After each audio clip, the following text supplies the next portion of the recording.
Assalamualaikum warahmatullahi wabarakatuh. Kali ini kita akan belajar mengenai teori belajar dari Jerome Seymour Brunner.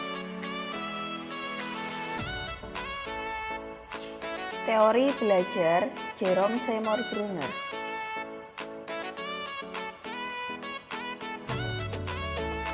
Siapa itu Jerome Brunner? Jerome Seymour Brunner lahir di New York pada 1 Oktober 1915. Brunner adalah peneliti senior di New York University School of Law. Ia menerima gelar BA dari Duke University pada tahun 1937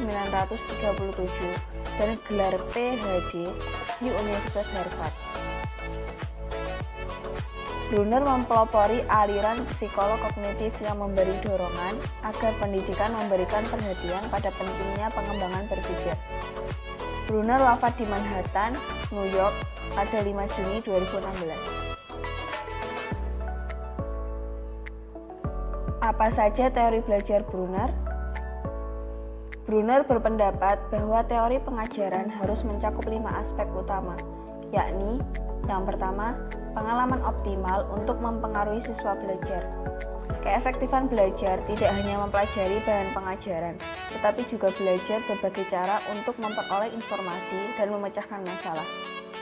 Diskusi, problem solving, seminar akan memperkaya pengalaman siswa dan mempengaruhi cara belajar. Yang kedua, pengetahuan untuk membentuk pengetahuan yang optimal. Mengerti struktur pengetahuan adalah memahami aspek-aspeknya dalam berbagai hal dengan penuh pengertian. Tugas guru adalah memberi siswa pengertian tentang struktur pengetahuan dengan berbagai cara, sehingga siswa dapat membedakan informasi yang berarti dan tidak berarti. Yang ketiga, spesifikasi mengurutkan penyajian bahkan pelajaran untuk dipelajari siswa hendaknya mempertimbangkan kriteria sebagai berikut. Kecepatan belajar, daya tahan untuk mengingat, transfer bahwa yang telah dipelajari kepada situasi baru, bentuk penyajian mengekspresikan bahan yang telah dipelajari, kemampuan untuk mengembangkan pengetahuan baru dan menyusun hipotesis. Yang keempat, peranan sukses dan gagal serta hakikat ganjaran dan hukuman. Ada 2 alternatif yang mungkin dicapai siswa manakala dihadapkan dengan tugas-tugas belajar, yakni sukses dan gagal. Sedangkan 2 alternatif yang digunakan untuk mendorong perbuatan belajar adalah ganjaran dan hukuman. Ganjaran penggunaannya dikaitkan dengan keberhasilan atau kesuksesan. Hukuman dikaitkan dengan kegagalan. Yang kelima, prosedur untuk merangsang berpikir siswa dalam lingkungan sekolah. Hendaknya diarahkan kepada proses menarik kesimpulan dari data yang dapat dipercaya ke dalam suatu hipotesis, kemudian menguji hipotesis dengan lalu menarik kesimpulan, sehingga siswa diajak dan diarahkan kepada pemecahan masalah. Melalui metode pemecahan masalah akan merangsang berpikir siswa dalam pengertian luas, mencakup proses mencari informasi, menggunakan informasi, memanfaatkan informasi untuk masalah pemecahan lebih lanjut. Bagaimana proses belajar Brunner?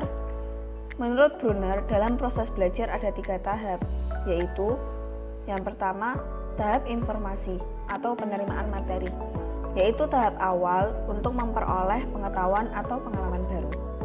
Yang kedua, tahap transformasi atau pengubahan materi, yaitu tahapan di mana pengetahuan yang telah diperoleh diubah menjadi bentuk yang konseptual agar pengetahuan dapat dimanfaatkan untuk hal-hal yang lebih luas. Yang ketiga, tahap evaluasi atau penilaian materi, yaitu tahap menilai seberapa jauh informasi yang telah didapatkan dan ditransformasikan dalam memahami dan memecahkan masalah lain. Apa saja alat belajar Brunner? Brunner membagi alat instruksional dalam 4 macam menurut fungsinya. Antara lain, yang pertama, alat untuk menyampaikan pengalaman, Vicaurus, sebagai pengganti pengalaman yang langsung, yaitu menyajikan bahan yang sedianya tidak dapat mereka peroleh secara langsung di sekolah. Hal ini dapat dilakukan melalui film, TV, rekaman suara, dan sebagainya. Yang kedua, Alat model yang dapat memberikan pengertian tentang struktur atau prinsip suatu gejala, misalnya model molekul, model bangun ruang, dan lain-lain. Yang ketiga, alat dramatisasi, yakni mendramatisasikan sejarah suatu peristiwa atau tokoh, film tentang alam, untuk memberikan pengertian tentang suatu ide atau gejala.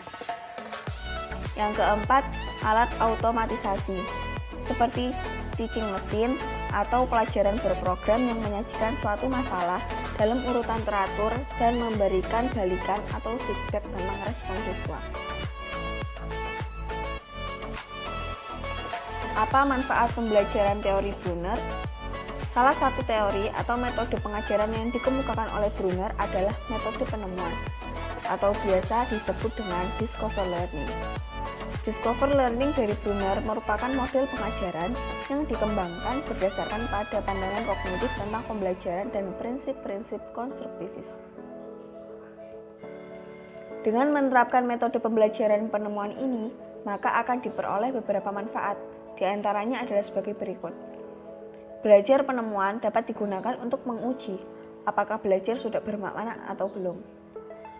Pengetahuan yang diperoleh siswa akan tertinggal lama dan mudah diingat.